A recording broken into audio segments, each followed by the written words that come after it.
Hi, welcome to A Watchman's Journal. I'm so glad you have joined us today for this interview with John Redenbo of Dream Life Decoded and Brian Palencia of Love Has a Name YouTube channel. This is part 2, and we are going to be going over another DJT Prophetic Dream that Brian has had.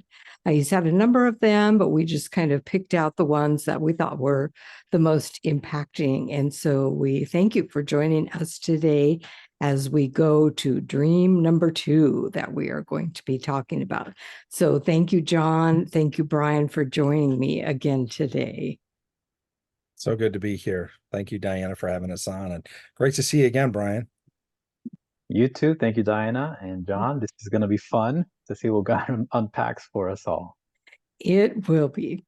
So, Brian, I have here a prophetic dream. Trump gets a new team. So please share this dream with us. All right. So this dream, the Lord gave it to me on October 29th, 2021. The first recollection I have of this dream is I find myself in a small parking lot that seemed to be similar to a mall where there's parking on the outside, but there's a part where the parking goes in to like a garage area. I sensed the presence of my mom and my sister around me, but I didn't actually see them at this time. I knew that DJT was present also, so he was somewhere in the close vicinity.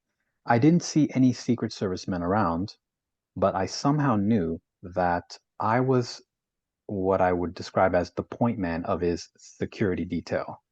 I was very, very aware, looking around, and I felt like I was the person who was most on the lookout, like a heightened awareness.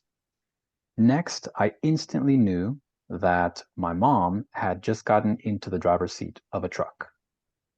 I went over to the passenger seat and I opened the door and I let DJT get in. I noticed also that my sister at this time was already in the vehicle.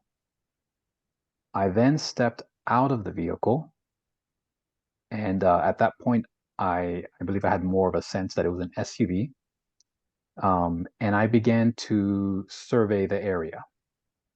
I was wearing, DJT was wearing his normal black winter coat, and he had that on top of his suit with the infamous red tie.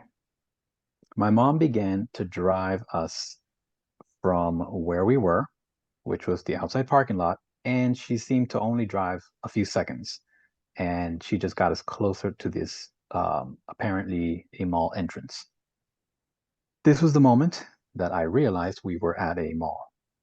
The SUV, all of a sudden, was no longer an SUV, but was now a white U-Haul truck, or similar truck. We all got out, and we escorted DJT into the mall. As he's walking, I walked behind DJT. He was covering the right side of his face as he was walking in, so as if to, keep himself from being known, and so people would not recognize him. And I was also very, very vigilant. Again, continued being very aware because I didn't, because that seemed to be my job at the moment. As we were walking into the mall, I saw my best friend, and she's a believer in the Lord, Jamie, and she was walking into the mall as well. We didn't get there together, but she just happened to be joining us. And when she saw us, she joined us. My mom, my sister, my friend Jamie, and I were the only ones that I recognized, and I knew that were walking with DJT. So as we get to the climax here, DJT went into the mall, and a handful of people that he recognized, I saw a handful of people that he recognized inside of the mall. This was just in the entrance. I noticed this because I was very, very attentive still. One of the people that DJT saw inside of the mall was his son, Don Jr. Next, I saw that others around the mall, just people who were there, the general public, they began to realize that DJT had just arrived. I stood behind DJT, trying to block people from seeing him, but for whatever reason, he was somehow 2 feet taller than everyone there. He was unusually taller than everyone there. I was aware that DJT knew that he needed to leave the mall before chaos occurred. I then spoke to his son as we're standing there, to Don Jr., and I said, I tried, but he's too tall, kind of like in a joking manner. I was referring to the fact that I tried to keep others from noticing who DJT was while he was there. Don Jr. just laughed as if we were friends. And lastly, DJT began to leave. So he turned around, began to leave, but now he was leaving with a new team / entourage. It seemed like he had gone into the mall to find and meet these new and specific people to join him. And that was the end of the dream. Wow. I didn't know you could shop for security teams at the mall. Were they security, Brian, or were they more like people's advisors, maybe? It felt like, yeah, it did not feel like security. Okay. It Good did not. question. It felt like they were people who were, yes, advisors, even though the word didn't come up. That is the sense that I got, Okay. like a close inner circle. Did you leave with him? I believe that we were all turning around to follow him, yes. Okay, so you were security. It's not like he left the people he came in with and walked out with different people. Correct. Okay. Correct. He walked out with more people who you knew were going to be a new team of presumably advisors. Yes. Okay. Wow, this is really interesting. I like this dream. A lot of people will ignore dreams like this because it doesn't seem prophetically profound at its face value. But one of the things that we do is we collect Donald Trump dreams, just because since years before the 2020 election, we've been looking at dreams of presidents. God spoke to me about the dreams of presidents a while back, and I started studying Lincoln and realized that Lincoln was a very prolific dreamer and an avid dreamer. And then God started doing really creative stuff, like giving a friend of mine, unbeknownst to them, 90% of the entire dream of what Lincoln had like 163 years ago, she had in her dream, where she was at the same place in the White House, walked the same steps, the same central hallway to the same room that Lincoln did. And she actually started in Lincoln's bedroom. And it, you know, when God gets your attention like that, it's mind blowing. And so it's really, really interesting that a lot of people continue to dream about President Trump. And I think what's super interesting is when the election happened in 2020, you know, there were a lot of people that had prophetic words, and then they came out and they said this, and then they, you know, some people kind of went one way, some people went another, some backed up, some pushed forward. We actually wanted to see what happened in the dream world. And because we were looking at like known prophetic voices as well as known dreamers, there's probably like 50 to 65 people that we all know who most of them are, who have, you know, typically a ministry or an anointing or something. Some of them are just dreamers, and we probably know more of the dreamers than most because we look for dreamers in particular that we've seen some really profound things from, though they can come from anybody. And so when somebody like those kind of people will share something, we'll transcribe it and put it in a database. And so we've done studies of, let's look at the dreams before the election. Let's look at dreams after the election. Let's look at dreams after January 6th. Let's only look at dreams after January 20th, you know, and see. And I don't know what we thought we would find, but it's like to see if God changed his mind. And surprise, he did not. In fact, even when the prophetic kind of had that whole thing. Well, should we have prophesied this? Should we not have prophesied this? The dreams have remained the same. And so that's really interesting to me, because well-known prophetic voices, there's some that are, very well known for their prophetic utterance and the things that they declare and that they say. They're almost across the board not dream interpreters. So when they have a dream, they tell the dream and then they share it kind of like it's either very base level or it's almost literal.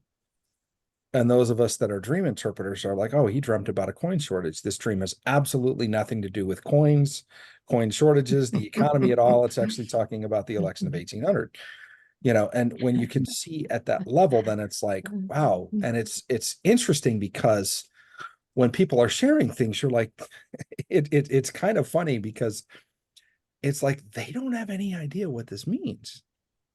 And so we've had to look into this, like, God, why are you giving dreams to people that, and some of them, frankly, from a personality standpoint, I don't like every prophet. I just don't. Some of them, I don't know that any of us do, if we're honest about it. But there are some people that I'm just like, man, the person that particular personality that person has grinds on me. And I've met most of these people. And so sometimes it's like, yeah, but God has said, I'm speaking to him in dreams. So whether you like him or not, watch his dreams. And I'm like, okay, that kind of checked me. That's not really about me and how I feel about a particular person. But it's also funny because then it's like, well, God, who are you sending these dreams to? Because the prophet didn't get the message because they didn't do a deep level of dream interpretation. And I don't even know that they're supposed to. I don't even know that's their gift. So when they get out and they share it to the public, we pull those videos and then we transcribe them. They go in our database. It makes me wonder if God isn't giving dreams to certain people for me. Right. Not that it's To all get about them to me, you. but for my team and I. Yeah. So whenever somebody says, hey, I have a Trump dream, I'm like, send it to me. Great. We love DJT dreams just because we have now hundreds of them. And at one point, we actually put together a dossier. We had 6 teams and we were having each of them do 9 dreams. And then we didn't have enough for a 6th team. So it went down to 5 teams. And then I realized, and we didn't mean to do this, we had 45 dreams. Oh my goodness. And so we had 5 different themes. And we literally interpreted 45 dreams in light of one another, which turns into, I feel like it's the most comprehensive prophetic document in the modern era, frankly, because it's like 300 pages long.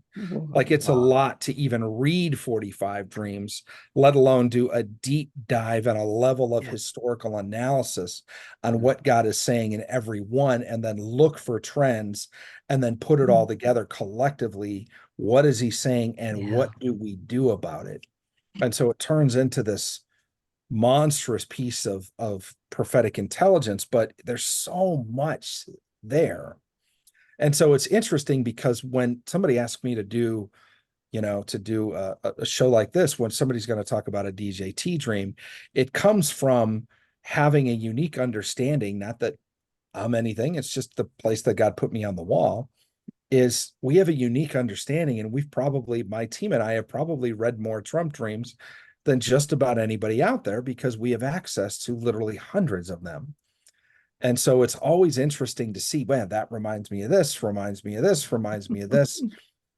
I think we have maybe 2 or 3 other dreams that either the punchline of the dream or the title of the dream is Trump gets a new team. Whoa. Just so you know.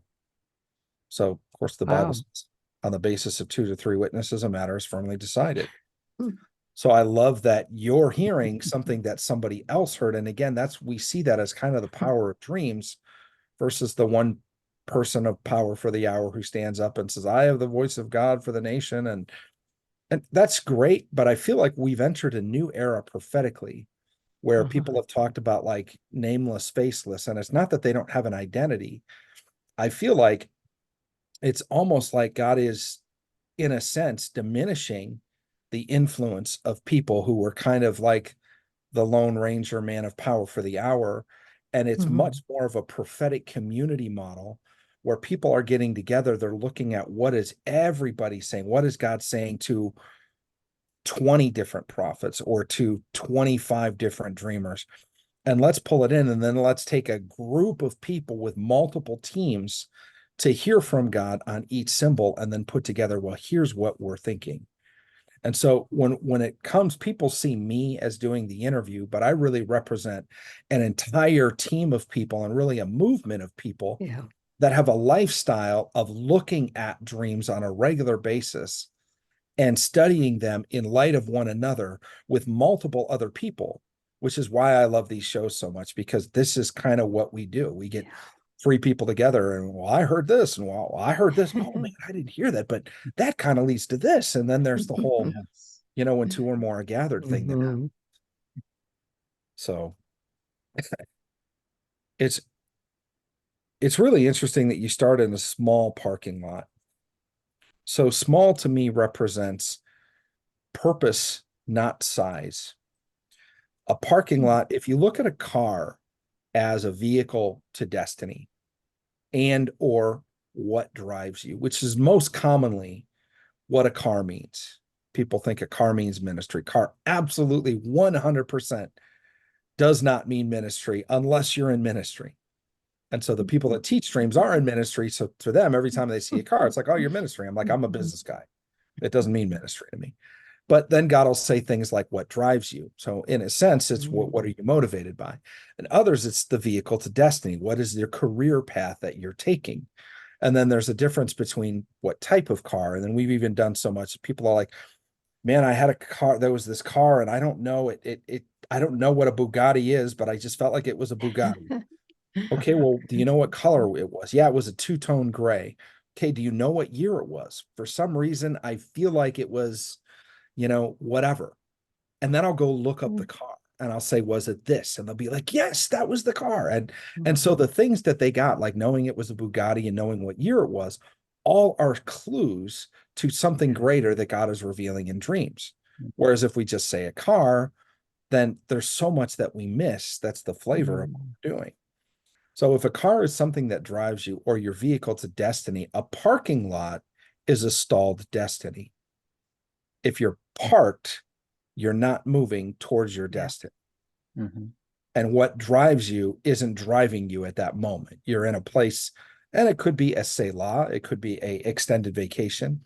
It could be that you got off track and you need to get back on track. It could be that they paused your company or the government or whatever. Who knows? I'm just hypothetically. So a small parking lot is not like a complete derail where we're going to put our car in long-term storage.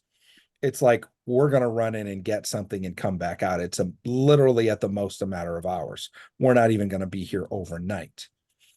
And so the idea of small, again, to me represents a small pause in the vehicle to destiny. The vehicle to destiny tends to represent the person driving it or the most senior dignitary in the car.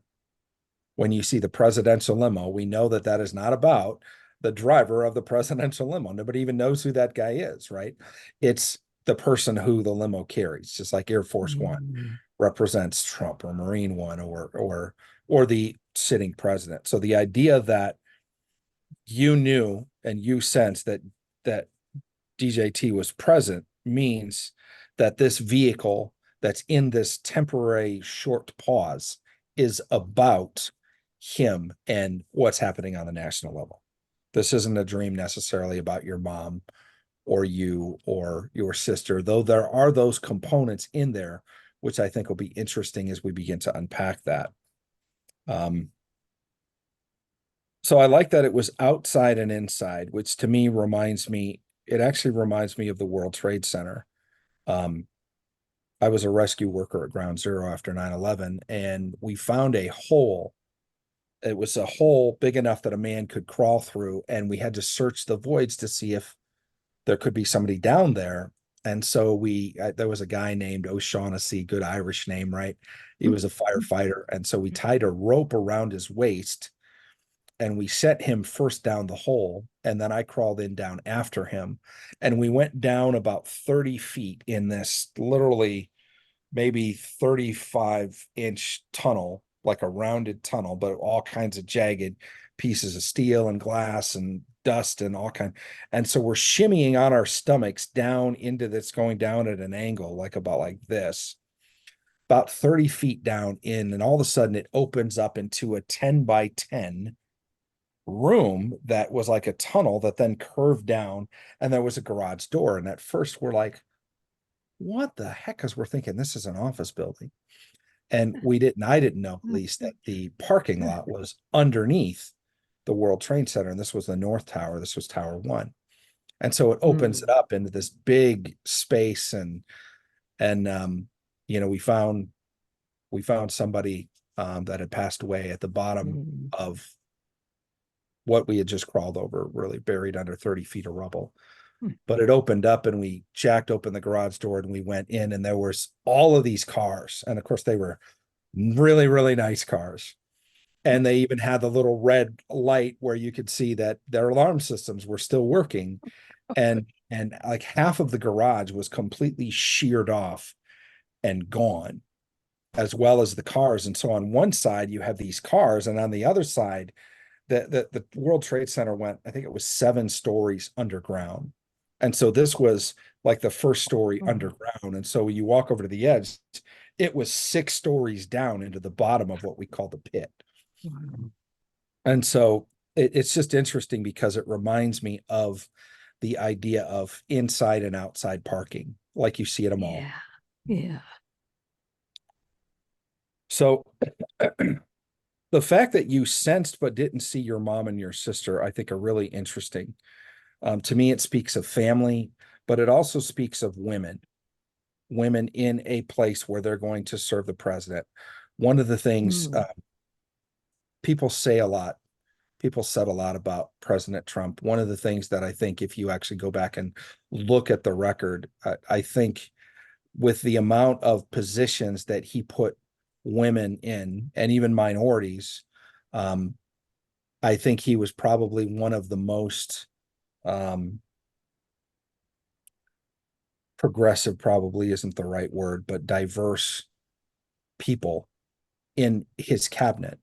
I don't feel, now again, this some people, this may trigger people. I'm not trying to trigger anybody, but I feel like Donald Trump is not offended or threatened by strong women. I think a lot of people are. I think we've seen this a lot in ministry, where the whole resisting of women to being prophets and speaking and being in places of leadership. And again, we see this as changing, particularly in a movement of spiritual intelligence. So 90% of my organization is women. And God speaks to women in a special way through intuition and prophetic, and even in dreams, which I think is amazing. And when you see that and you're not threatened by it, you want it around you. Because if they can see something I can't see, man, watch my back. And I feel like Donald Trump is that way. And again, I'm not trying to trigger anybody, but the head of the faith team, the Faith and Family Council, was Paula White. And people can have opinions about that choice all they want. The fact is that he chose a woman to head even the faith team. And, several other friends of mine were on that team, including minority pastors, including, a diverse group of people from different walks and things. And so I like the fact that that you're going to be in a car with the president and that your mom and your sister are there. So I think that speaks to the idea of family, speaks to closeness. So you got you and your mom and your sister. So that's like one cohesive unit. You guys know each other better than 95 or 100% of everybody else in the world, because the most of your life, especially your young life, we tend to spend with our family. And so these are probably 2 of the closest people to you in the world, and you're the point person and the head of security. So they're people that are long-term known entities, well-vetted personal relationship, family relationship, bloodline relationship, That's what all of that speaks to. And you could break down every piece of that. What's the difference between a long-term bloodline relationship and a long-term friend relationship? And this is both, you know? So I don't want to get in the weeds because we got a lot to cover here. You got a lot of information in this stream. So you sense that he's present, and you know that you're the head of security, and you have this heightened awareness. By the way, I just have to mention this. I have some friends that work security, one friend in particular that I've interviewed, and she's done a lot of security for a lot of big Christian conventions, large churches. She's traveled overseas with dignitaries, but Christian dignitaries. And she's a spiritual intelligence lady. And what she does is she'll just sit there the whole time and talk to the Holy Spirit and say, Holy Spirit, what's going on? And the Holy Spirit will say, far left, 7th row, 3rd person in. He's got a 9mm in his back, and he's got a boot knife in his left boot. And she'll, like, it's that clear. And she'll just randomly walk her way over. And she's blonde, and she's a beautiful woman. And so she's very disarming. She's not the big strapped Navy SEAL, 250 pounds of muscle guy. She'll go walking over there, and she'll put her hand on the guy's back and be like, hey, how you doing today? And of course, then she can feel the gun. And then he knows that she knows that he's packing. And if anybody's there with nefarious intent, 90% of the time, at that point, they'll leave because they know they've been outed. But it's interesting, that whole idea of being in a heightened sense of awareness is a very real thing, particularly for Christians that work high-level security. They can sense the Holy Spirit kind of comes upon them in such a way that it's like, hey, look over here. I'll just tell you one more story, not to belabor this point, but we were at a Reawaken America tour, and there was a certain general that was there that had a team of people that were all like former Navy SEALs, like they were all special forces guys. And somebody had seen that there was a group 2 guys that one had like glasses on, and they knew that in the glasses section, like right here, there was a camera, and he was in the crowd, but looking at the stage, and another guy was looking down at a laptop with an earpiece in the entire time. And that just looks shady. Like, what are these guys doing? Everybody's here to hear the speakers, and this is happening. And so they sent this team of people out, which are some of the best war fighters probably on the planet. And they said, you need to go find these 2 guys. It's 10,000 people there. And they searched, I think, for 45 minutes, and they could not find these 2 gentlemen. And so as a last ditch effort, they pulled my friend aside, and they said, and she was a team lead of another part of the security. And they said, hey, is there any way you can help us find these 2 people? And she said, yep, hold on just a second. And she bowed her head and she said, God, we need to know where these 2 people are, blah, blah, blah. She lifted her head up, and God said, and she went right there. And in 4 minutes, they apprehended these guys, and they had them in custody. Wow. Whereas a whole team of some of the best war fighters in the world had spent 45 minutes searching. And, again, all I say is to say that it's interesting that you said probably no less than 7 or 8 times that I had a heightened sense of awareness, that I could really see what was going on, that my situational awareness was off the charts, that I was just had this sense. And I just want to let you know that for people that are anointed to do that kind of thing, that's a very real thing.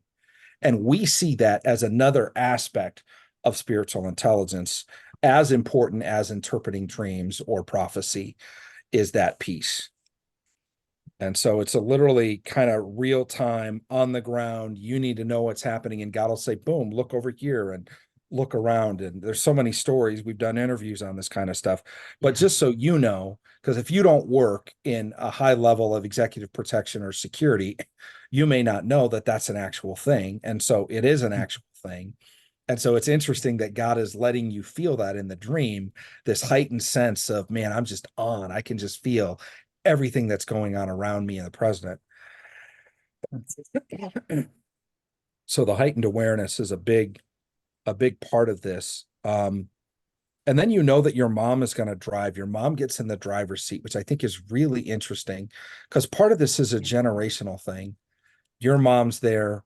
DJT's son is there, so there's a generational thing about what's happening with the next generation. And in a sense, a passing the torch. But a lot of times we think of, if your mom threw you the keys and said, you drive, that would be a passing of the torch. But it's like you're handling the security and your mom's handling transportation. So like the older generation can be the generation that gets us there, while the younger generation may be, in this case, the generation that keeps us safe, which I think is really profound. I mean, if you pause on that for a moment, there's so much that relates to. Even think of the computer world with what's happening with AI. Like if my mom and dad are watching iPads and laptops and stuff, and they are looking at content, a lot of days, right?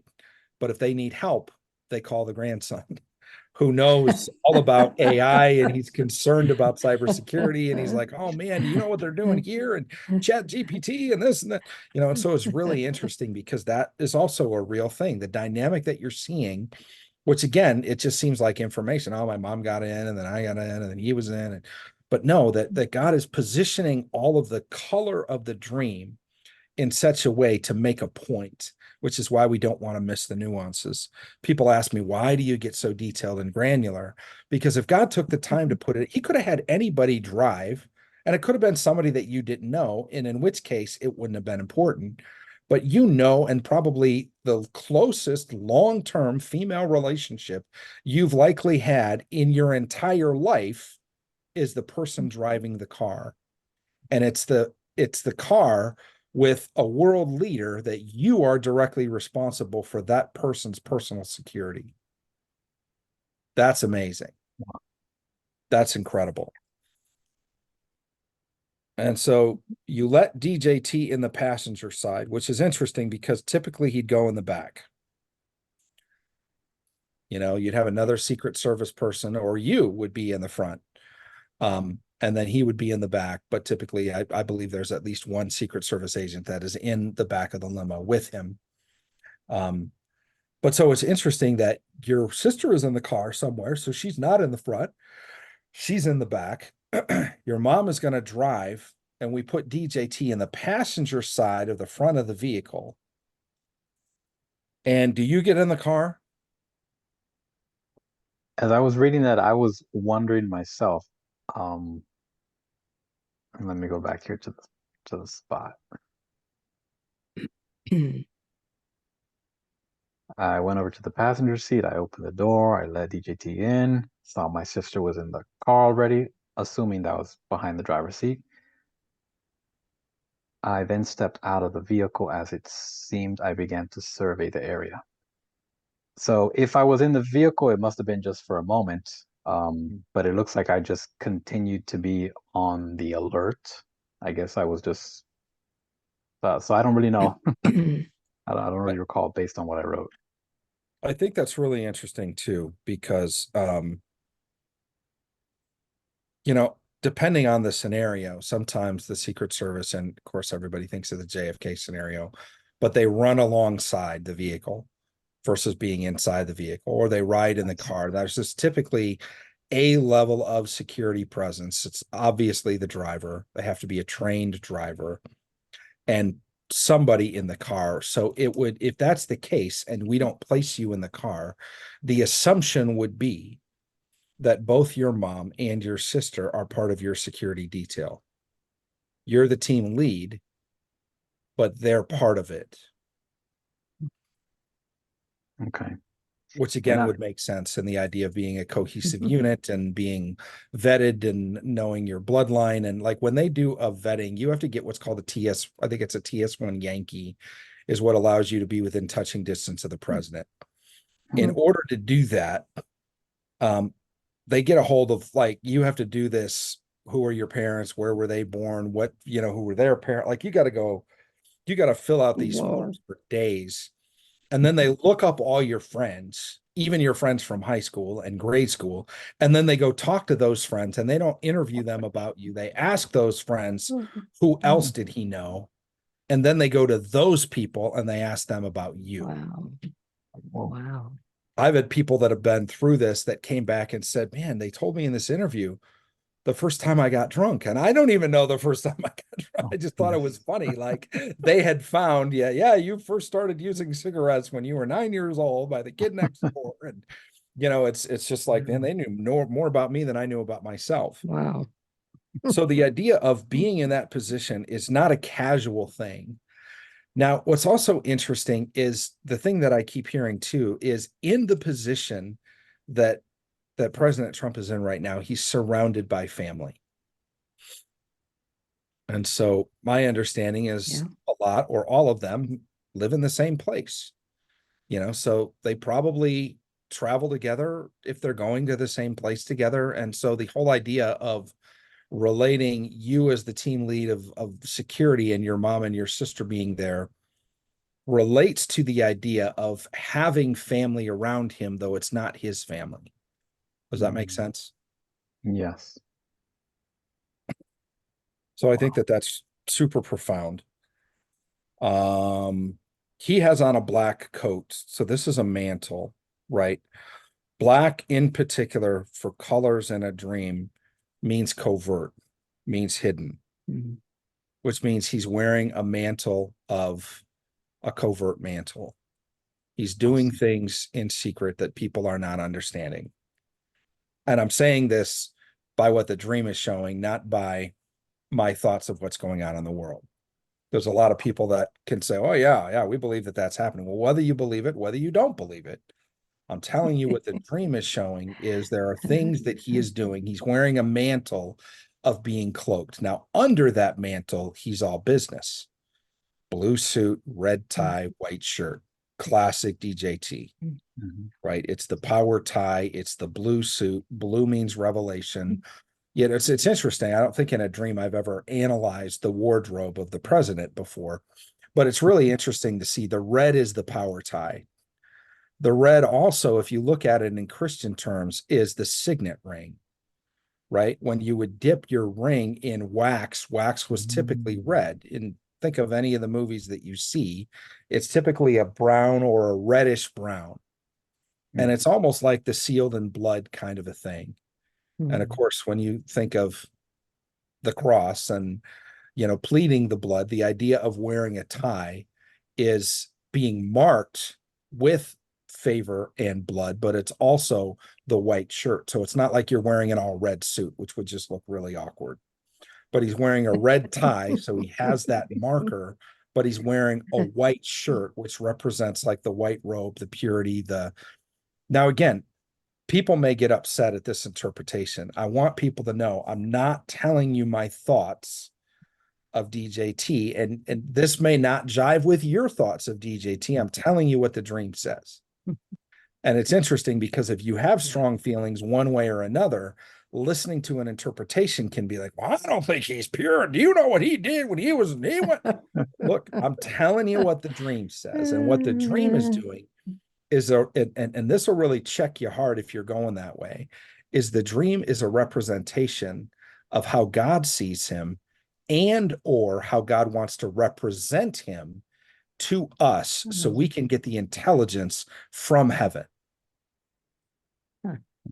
So black, undercover, blue, deep level of revelation.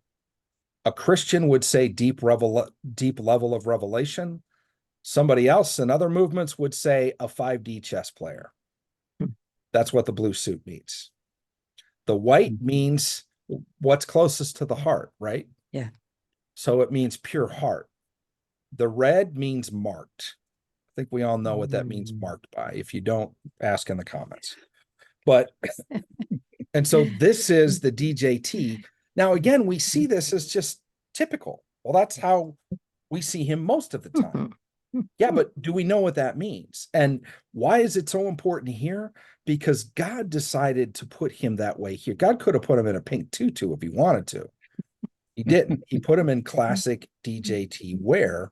Why? Because God is making a point of these levels and these layers of God is letting us know how he feels about him what his position is, what he's doing, what he carries, what he sees, the mantle of which he's operating, and what's happening right now, if we have eyes to see.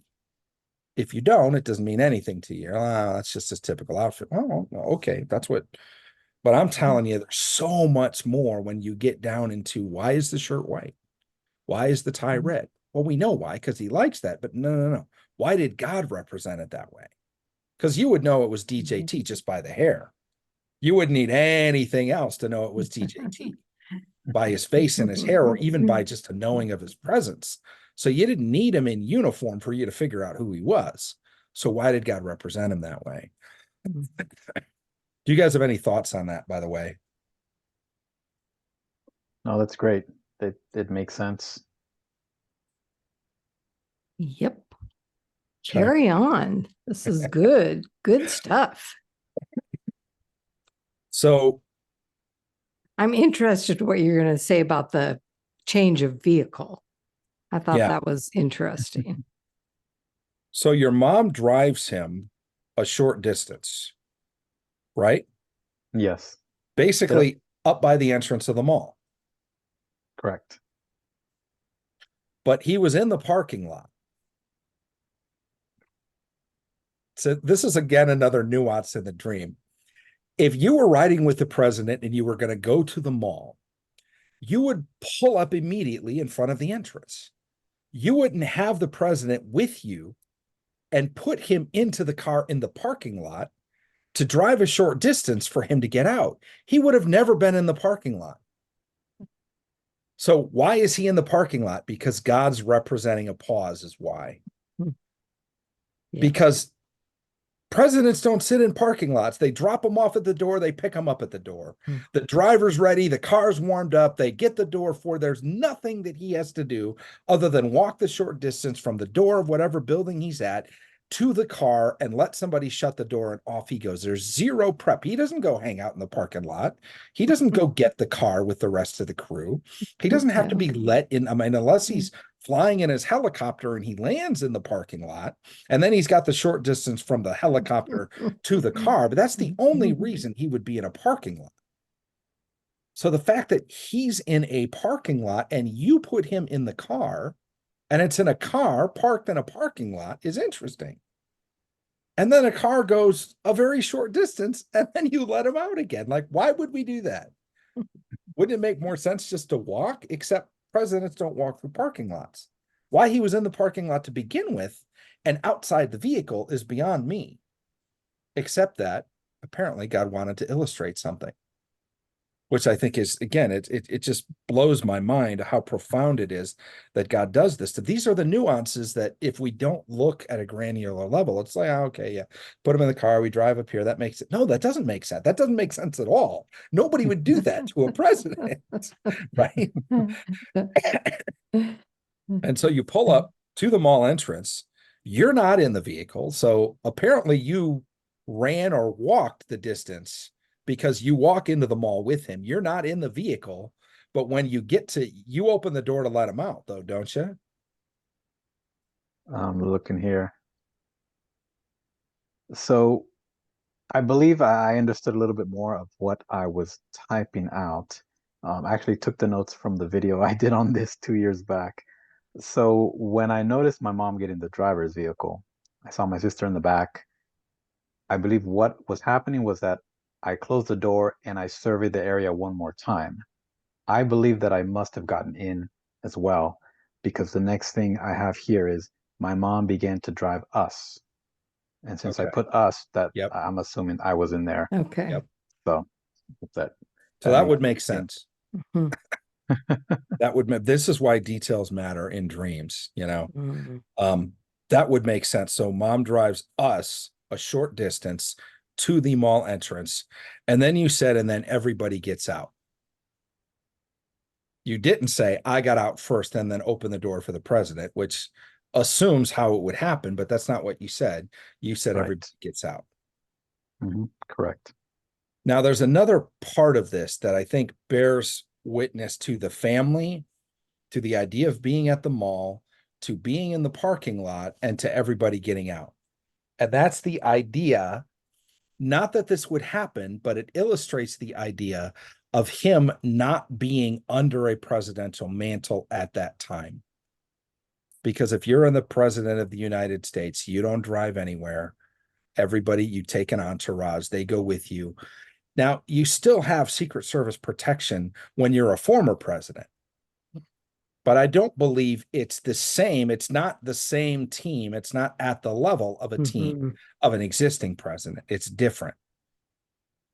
You may have 3 to 5 guys in your team. You may have 20 on your team, or 50 or 100 on your team if you're actually the president. And then you got, if you're traveling internationally, whatever. But just going to the mall is a big difference between, and that's why you see multiple cars. Of course, you see DJT even going to court, and there's 5 or 6 black SUVs, so it's like, well, that's interesting. I don't see a lot of former presidents that had that level. They have Secret Service, sure, but what is the level and why is that level there? Is it because there's a heightened amount of disdain for him potentially? Is there a heightened security threat around him that they're planning for? I don't know.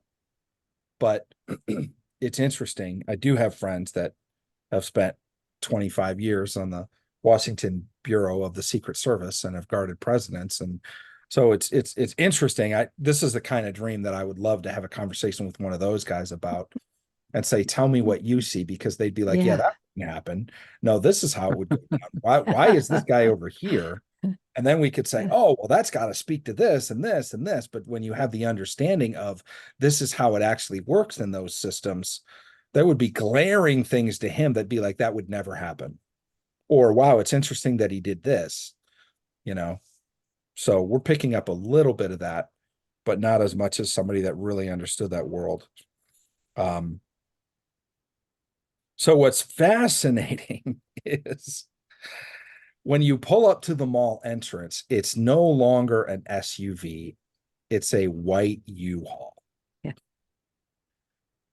So what are your guys' thoughts?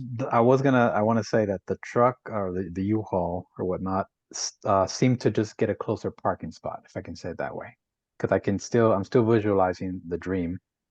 You would still have to walk across what in the natural, and I didn't see this in the dream, but what in the natural would be the handicap spot, and maybe the spot with the diagonal lines, and then you walk across the street to the main entrance. So it wasn't at the entrance per se. It was like leaving the middle part of the small parking lot. Literally a few seconds, you get a little closer. So in case that helps. That does. Just That's completely different than pulling up to the front entrance. Again, presidents don't do parking lots. They just don't. Everybody waits on the president. I can't think of a time when a president would be sitting in a parking lot. He may be sitting in his limo outside the jet with the driver and the entourage and the pilot all waiting for him because he's still on a phone or he's talking to somebody. But he's not going to be parked out at a mall somewhere. I mean, again, unless it's his schedule. He's on a phone. Hey, guys, before we go in, hold on a second. But when they take him in, they're going to take him to the very front entrance, have the way cleared, the red carpet rolled out. The media is probably there.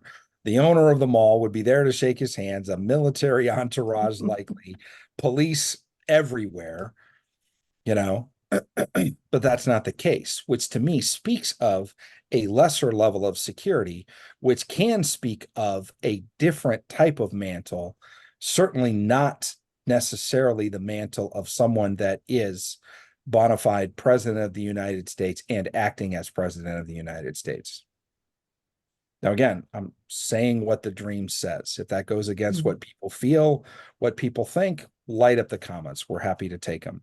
But tell me how the dream says something different, because this is what I see.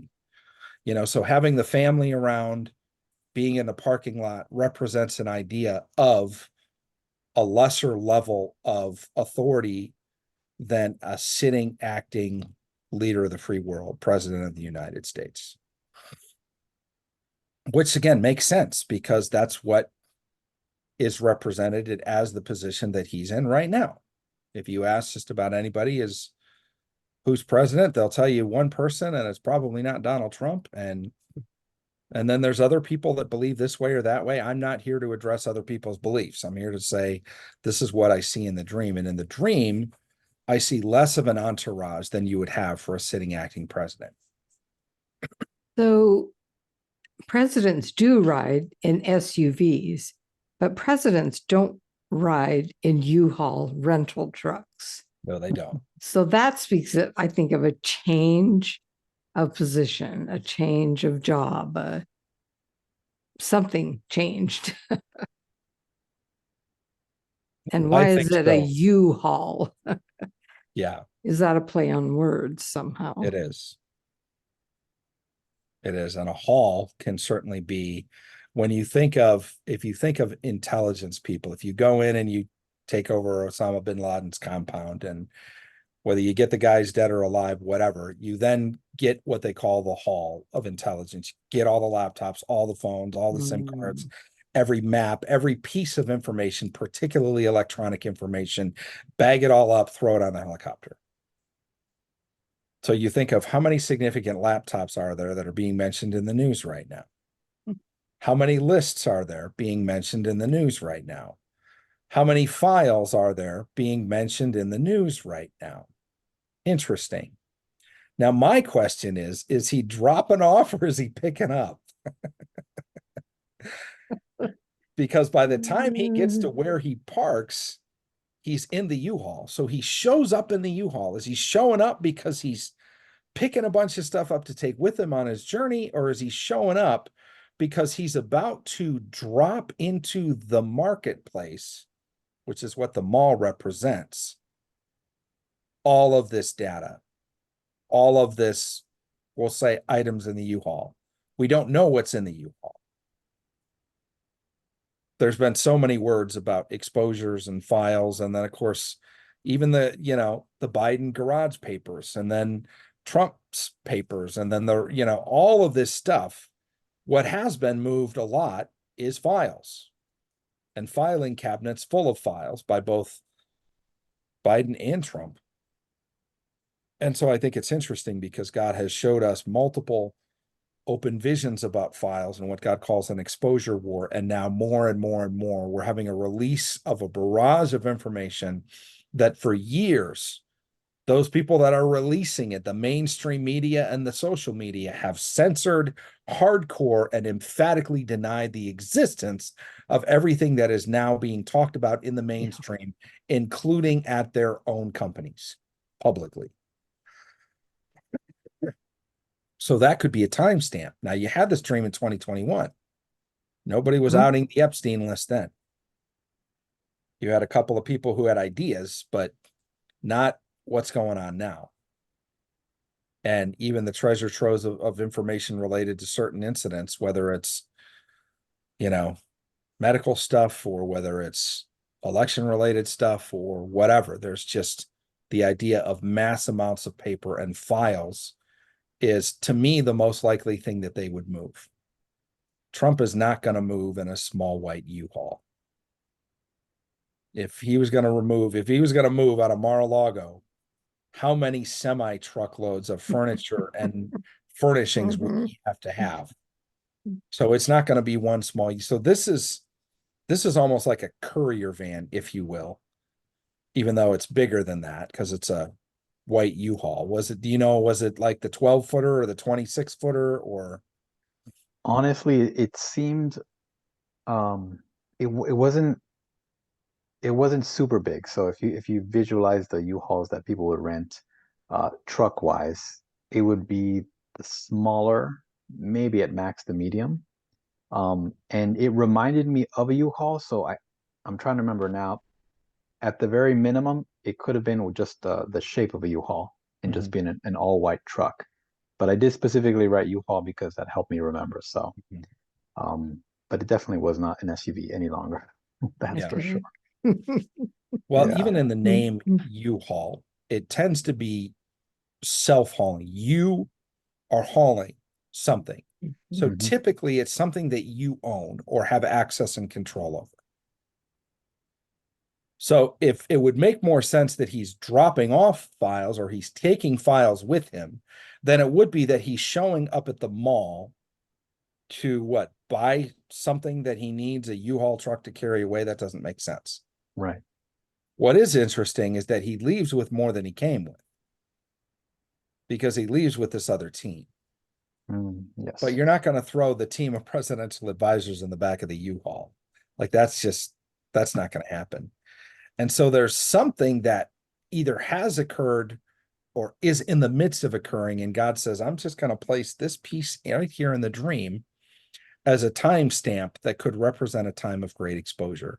I think it's interesting how many people in the cyber world are making money on things like Facebook, YouTube, Twitter, and how many businesses are advertising on these places. And so what started as a way of keeping in touch with our friends in the social media world has literally turned into a marketplace. And so I think of Twitter in particular. And so now that Twitter has been bought and is under new ownership, and they're not censoring like they were in past times and in past seasons, there's a treasure trove of release of information. Everything from the giants, the Nephilim, the aliens, people's thoughts on World War III, every single world leader and every idea out there, basically. And frankly, it's the more of the free exchange of ideas, which I think is what it was supposed to be, instead of a hard, heavy-handed, as we're seeing now, a heavy-handed government control on the institutions of government that were forcing compliance and censorship of certain things that they didn't agree with or that didn't agree with their agenda. So it doesn't appear that that's happening much now, particularly on Twitter. And so it's the idea that these files are being released in the marketplace. And once they're released, you can never unrelease them. You know how many people probably have a copy of the Epstein list by now? There's no way you could take that out of the human experience at this point, short of destroying every computer in the world. And I guarantee you there's people that have paper files. Right. Printed and made copies. Yeah. Thumb drives. So I love how you said it turns into a white U-Haul and then they all get out, but they don't get out at the front of again, usually it's the shortest distance for a president to walk. You're not going to park the car and then he gets out. That's just not how it works. And so the fact that he's not in front of the entrance where the walkway is, but the fact that he's down a little further, here's the handicap spots, and then and we're down there, that's awkward at best, So again, it's God saying he was in a parking lot already, which means the car was already parked when he gets in. He's driven a short distance by family and trusted friends, as well as his security detail, to another parking spot where he parks, not an SUV, but a U-Haul is parked. And then everybody gets out to go into the marketplace, to go into the mall, the centers of trade, which I think is fascinating. So it could be because the dream, and it's always interesting when God doesn't reveal something, because we're like, what's in the truck? Inquiring minds want to know, God, what's in the truck? We don't know. He doesn't tell us. And it could be because there's a release of information possibly that's going to come at some time. We don't know if the truck's empty and he's there to pick something up like you do when you go to Home Depot. You got to go rent a truck because you're building the house or whatever, and you get a whole truckload of stuff. And so then, but you don't park, you pull up right in front of the entrance and then you load the truck. Well, you're not picking something up, because if you do, you would pull up to the entrance.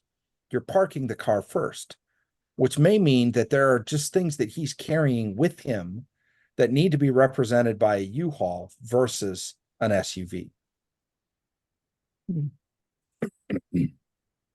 That's a fascinating point, which speaks a lot of volume. What I believe it's saying is there's more disclosure, more information, more files, more intelligence, more evidence that Trump has that he has not released yet. And the dream doesn't really discuss the release. The dream is not about the release of information. The dream is about the team. Yeah.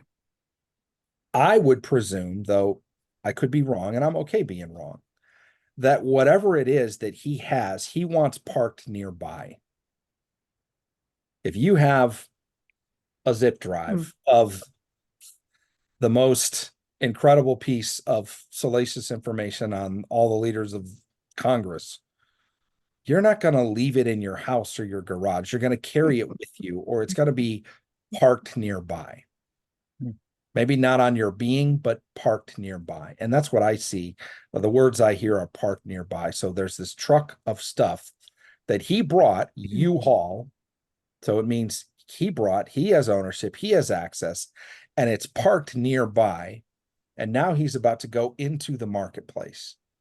And so you all exit what's now a U-Haul truck. We don't hear about the U-Haul truck after that. You go into the marketplace. You're behind him, which makes sense. And as he goes into the marketplace, he's covering the right side of his face, which I think is interesting. So he's doing this. You know, again, as if somebody couldn't see the hair and his outfit. And 2 feet taller. Yeah. Right. Like, what are you wearing, a fedora or something? I mean, come on, man. People are going to know when they see the hair. Like, dude. But it's fascinating that he is now he's not going in like this. He's going in like this. So he's partially hiding, which means partially revealed, which means there's still a level of covertness. And again, he's still in his black jacket and the traditional blue suit, white shirt, red tie. So it's fascinating that he's hiding part of his face, and part of his face is, I hear, like face card. And of course, because his last name is Trump, it means a whole lot of different things. And he's hiding the right side of his face, which is interesting. If you're in an election year and you're running for office, it's not the hardline Republicans or the right or the conservatives. It's not that vote that you're worried about. You're worried about those people that are sitting on the fence. You're not even worried about the people in the other party. You're not worried about the left. But what you want is the moderates, is the people that are undecided. And if you're way far right, if you're pro-MAGA and this and that and God, country, guns, or whatever, there's a lot of people that are moderates that may not like that approach. And so if he's hiding the right side of his face, what that's also saying is he's presenting a more left side. Now, please don't misunderstand anybody. I'm not saying Donald Trump is two-faced. Yeah. I'm saying that he's being very strategic in how he's presenting himself to the public in the marketplace as they walk into the mall. He's not hiding. If he was hiding, he wouldn't go. He'd stay in the car, or he would go in a completely different outfit where nobody would know it was him. He wouldn't go with an entourage, but he's hiding just the right side of his face, which again means that there may be some conservative views that people that are for things like abortion could still end up voting for him. And the election is going to be about who's running for president, not about all these other nitty-gritty. Do people may not, well, I don't like this. I don't like his tax policy. Well, he may hide a certain part of who he is to court the moderates. And again, I'm not saying he's being two-faced. I'm saying he's being strategic. He's not trying to completely hide. He's hiding a part of himself. And what he's hiding is his right face. Yeah.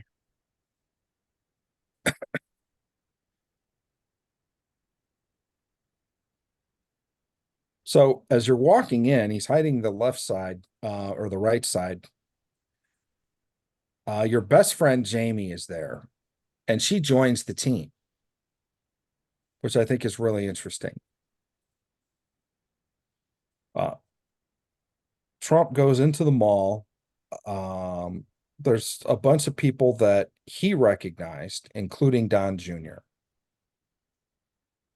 These are not necessarily people that you recognize. There were people that he recognized. Right. Yes. Correct. And then people realize that Donald Trump is so then Don Jr. is kind of seen. He wasn't in the car or traveling with the entourage, right? He was in the mall. Correct. So Don Jr. shows up. People that Donald Trump recognizes have arrived. And now we run into this really interesting problem where you're feeling the need to kind of keep Donald Trump somewhat hidden, but he's 2 feet taller than everybody else. How tall is he? He's 6'4", 6'8". He's not 6'8". I think he's 6'4", isn't he? 6'2" or 6'4". Close. Yeah, I'd have to look it up. But yeah, definitely 6 foot. But 2 feet is 24. Yeah. Oh. Ah, very nice. So tell everybody that's listening what that means. That's the number of heavenly government. 12 is the number of God's perfect government, but 24 it's another level of heaven's involvement. Yeah. Wow. I love that. And it's a number that Brian means a lot to Brian right now. Yes, a lot of insight on that. On top of the fact that we're in the year 2024, as well as the 2 terms that God promised, and He's spoken that through prophetic words. I was also going to say, if I could just backtrack just a little bit, all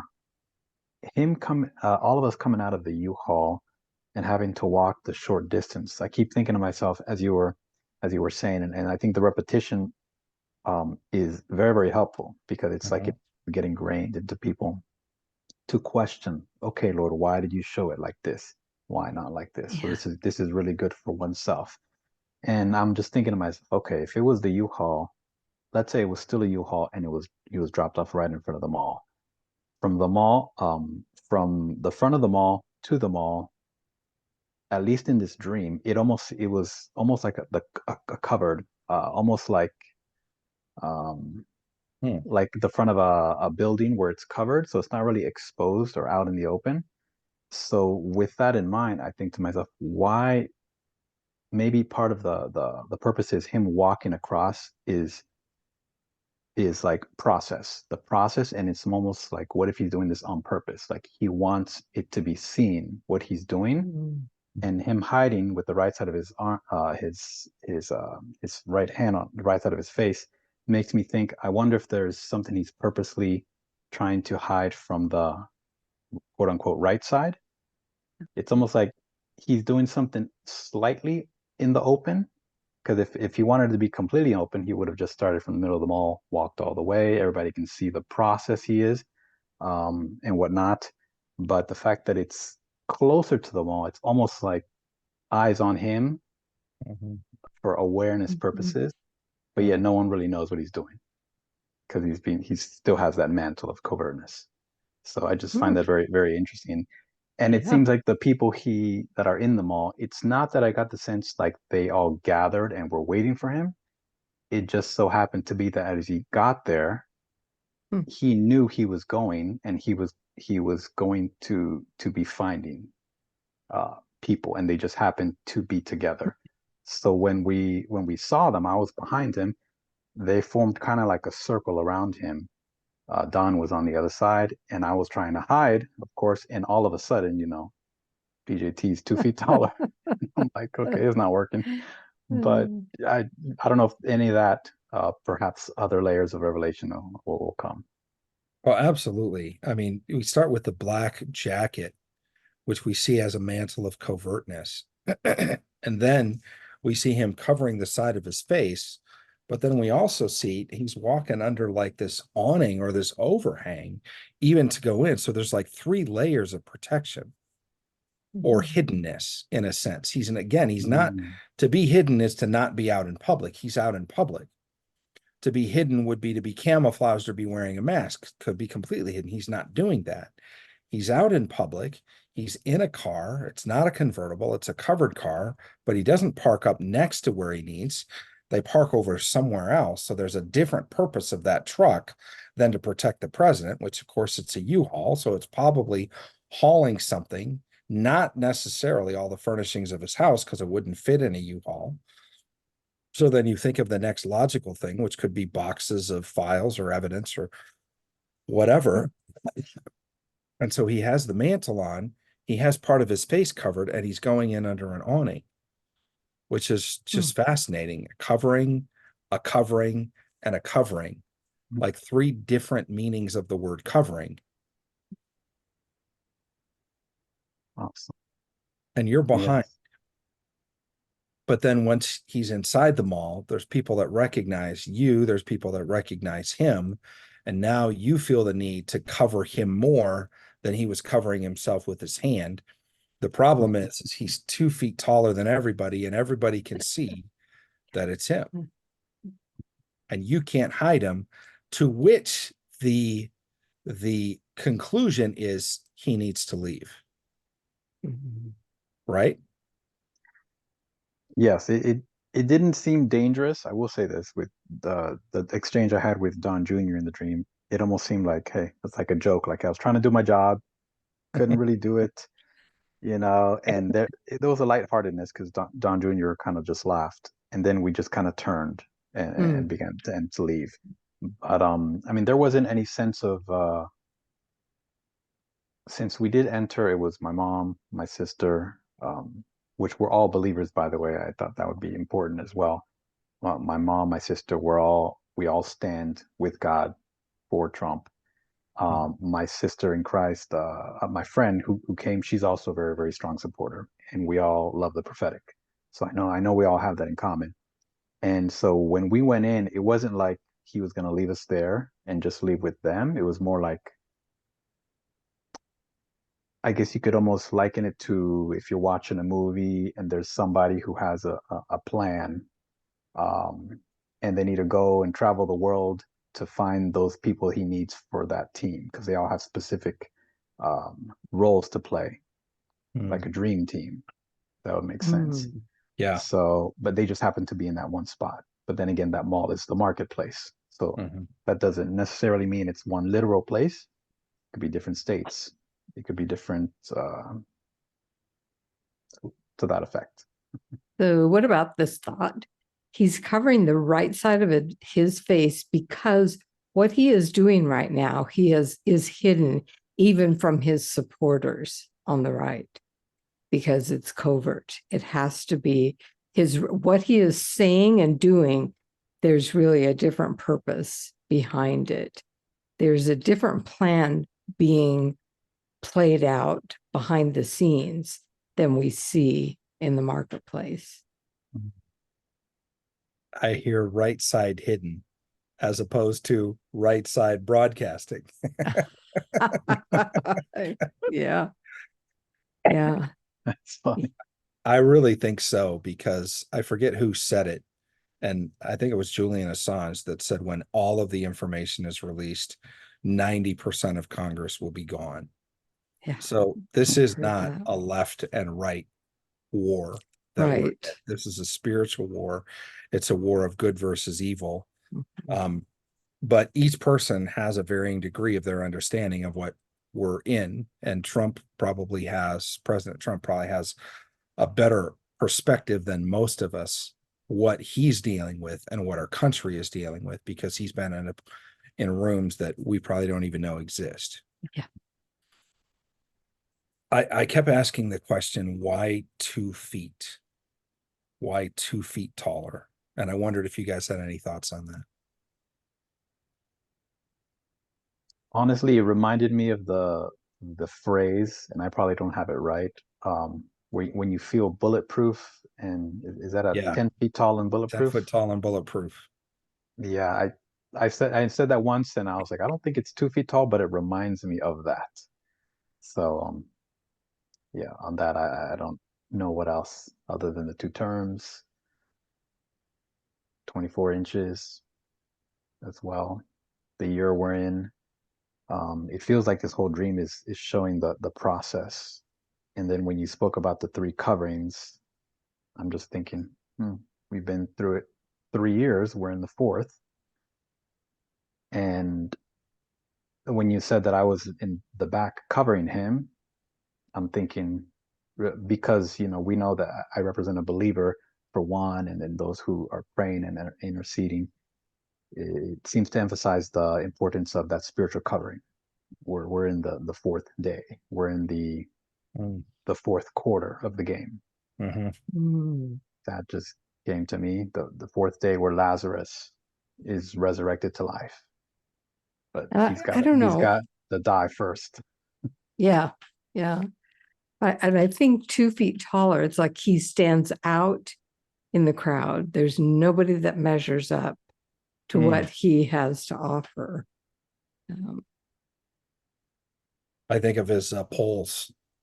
Didn't I just read something? He's 50 percentage points above his nearest rival, like just so ridiculously head and shoulders above everybody else. Like it's not even begin to be close. And these are mainstream media polls by what I'm hearing.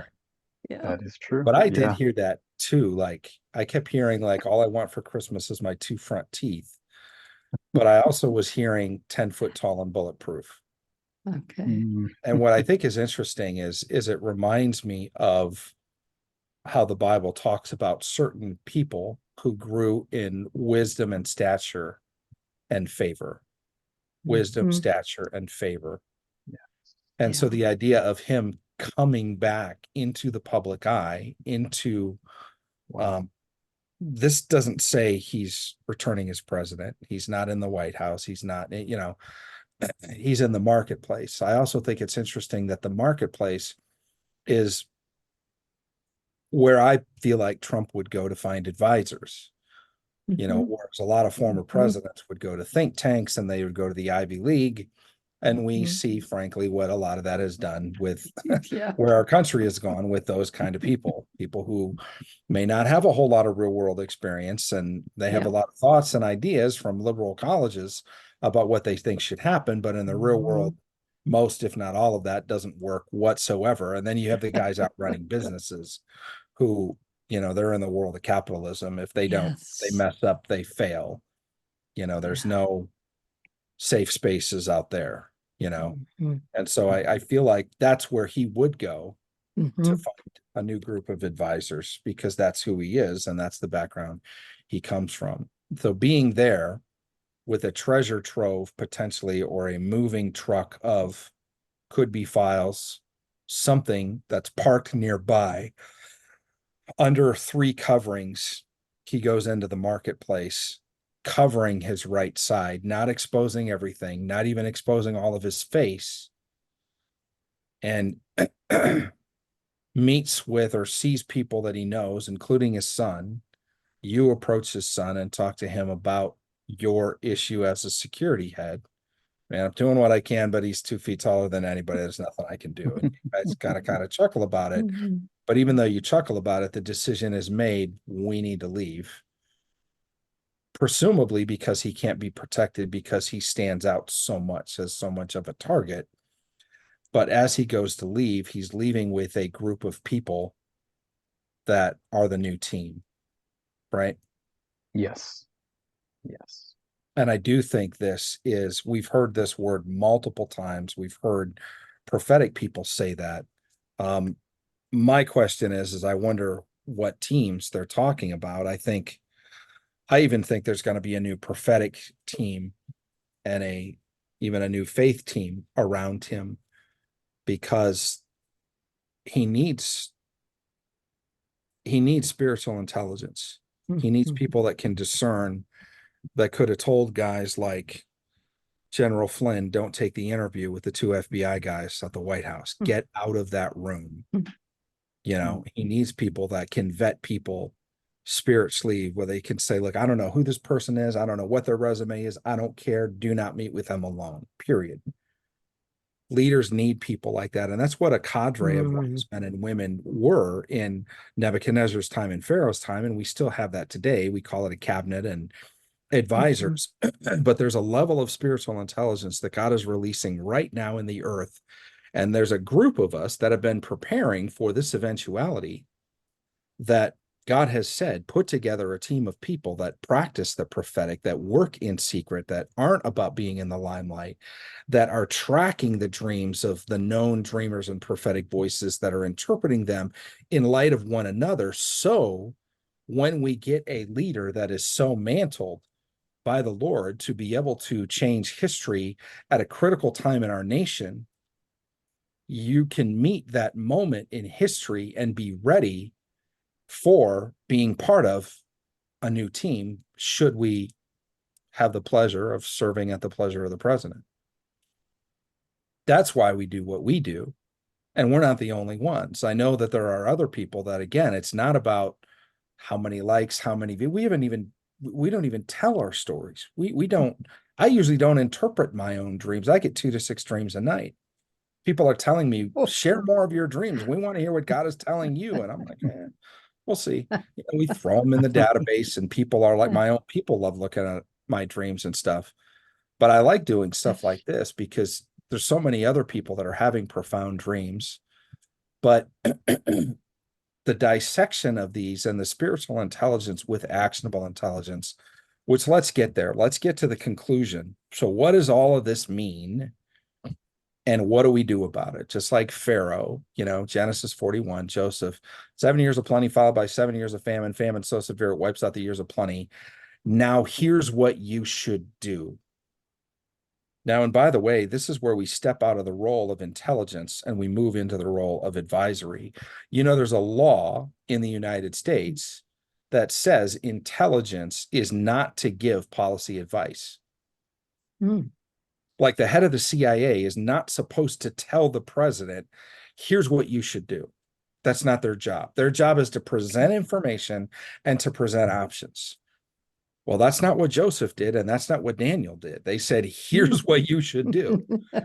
And so when I started looking at that and reading books by former directors of Central Intelligence and understanding the relationship with the president and people that brief him, and the history of the president's brief, and the history of the CIA and the NSA and the modern day intelligence community, the wins and losses, who the chief of staff is, and that whole thing, the makeup of the National Security Council and the history of it, of the National Security Act. Like these are the things that we study specifically because we feel a call to government. People see us come on shows and interpret dreams. There's a whole nother backside of what we're doing because we firmly believe, and we've heard multiple times, Trump needs a new team.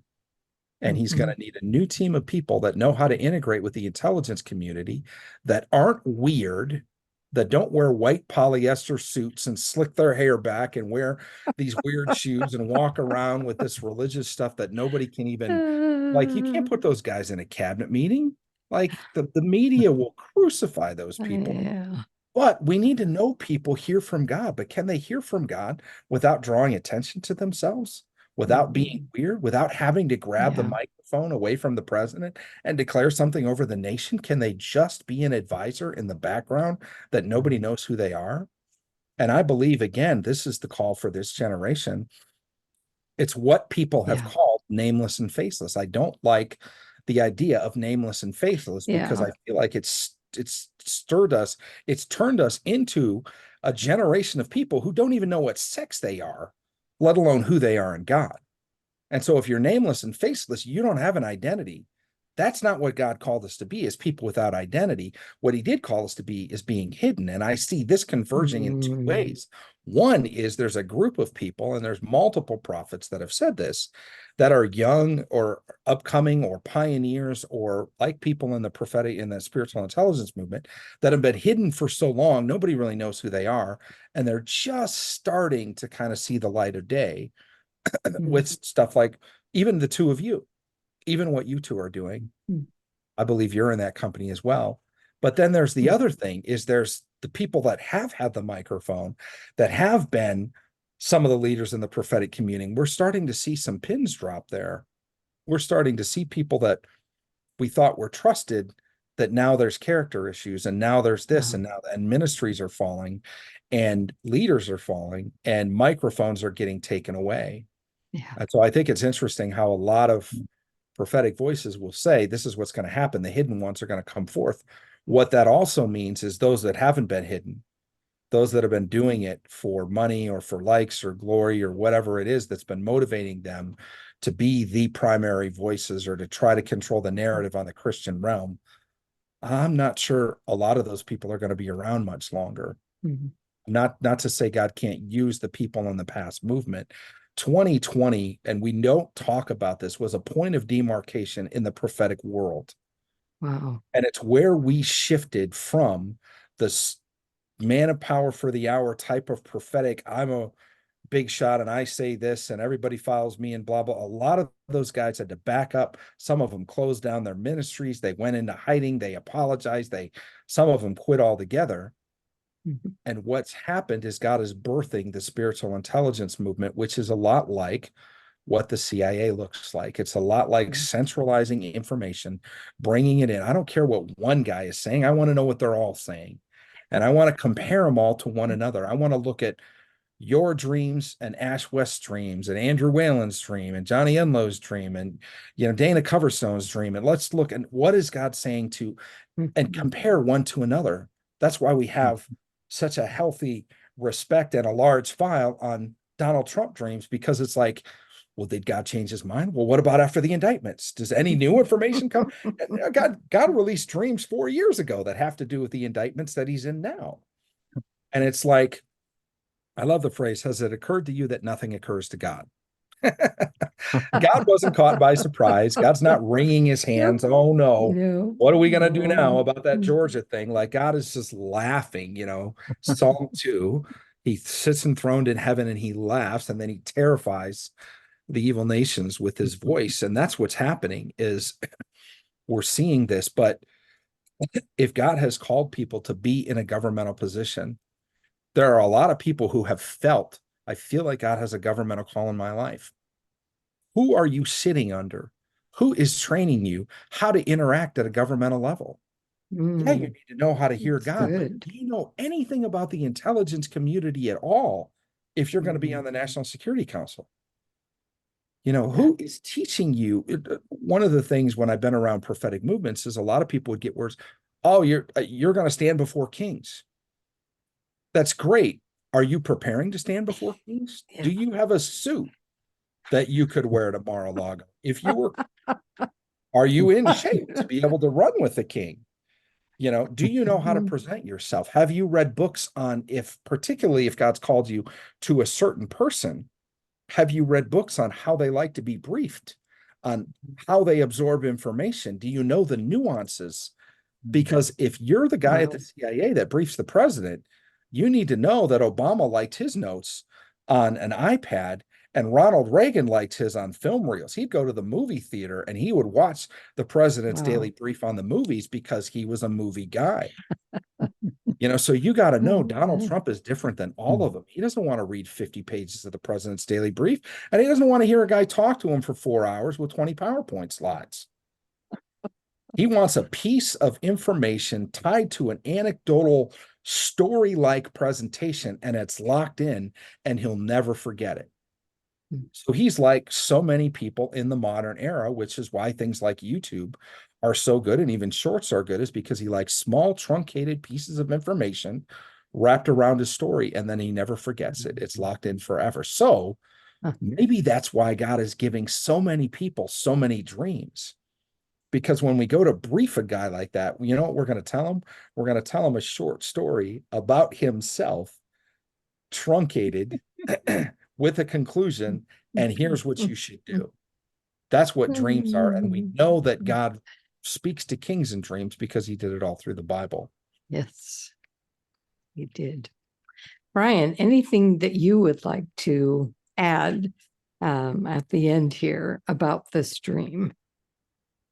Well, I did want to concur when you were speaking, John, when you said the word favor, that clicked in me, because moments later I couldn't put it into words, but I kept feeling, when we were walking in, he wasn't 2 feet taller.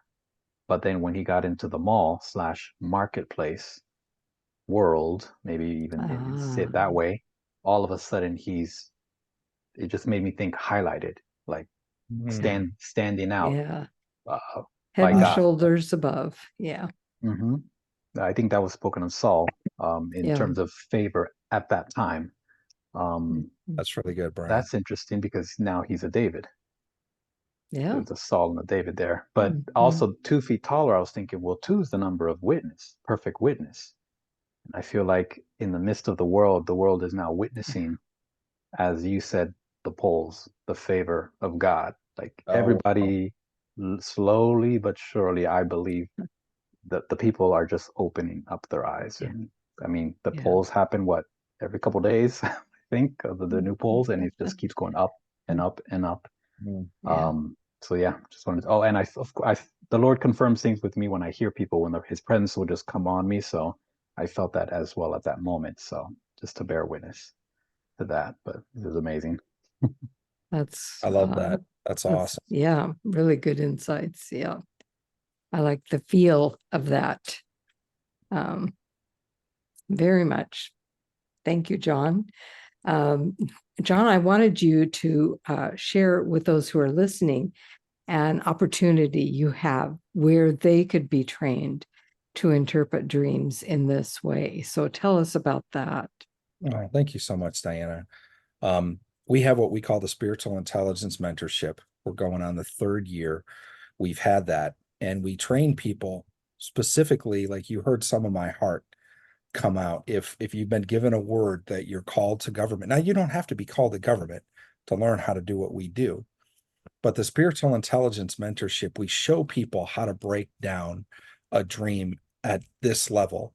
We also give you the most rock solid biblical foundation we've been able to find anywhere, which is the Dreams Through the Bible Study series. It's part of what we do. So you go through every single dream in the Bible, every verse on dreams, and you understand it to the nth degree. And that's the basis of which we start. But then we're able to share stories about people that we've worked with that were CEOs of companies, or people that were running for governor, and how they've been advised, or secretary of state, or people that have advised presidents, or even people in other countries that were running for prime minister. And we collect dreams historically that we found of presidents. And so we share some of those stories, and people that are having pretty profound dreams about Trump, but they're not dreams that we feel need to be released to the general public. There are dreams that and things that we train people on. But that's the Spiritual Intelligence Mentorship. It's the entree into the world of spiritual intelligence, what we mean by spiritual intelligence, which is the idea of having an intelligence grade analyst capability, a government spiritual intelligence analyst. Like an intelligence analyst would be somebody that would work for the CIA. What does that look like in the spiritual world if you're able to do this in dreams? But then we also backfill information of what is it, how does the intelligence community work? What does that look like? What do they train their people on? They train their people on the Psychology of Intelligence Analysis, which is a brilliant book that talks about how to avoid cognitive bias, cognitive dissonance, echo chambers. This is some of the people that came out and said I was wrong about 2020. One of the things that they said is I was in an echo chamber where people that I respected said they heard this from God. And then I said, thus says the Lord. And I didn't hear that from God, but I respected the people that did say that, but then they were wrong. And so how do we avoid that? And it's a lot of conversations like this. And that's why I feel like conversations like this are having such traction, is because this is what we do. We get people together in a group and we talk about it and we share about it and we break it down. So our spiritual intelligence mentorship is 8 weeks long, and it starts our orientation is January 29th, and the first class is February 5th. And you can find out all the information at spiritualintel.com or at dreamlifedecoded.com. By the way, on dreamlifedecoded.com, you can also submit a dream that'll go into our database.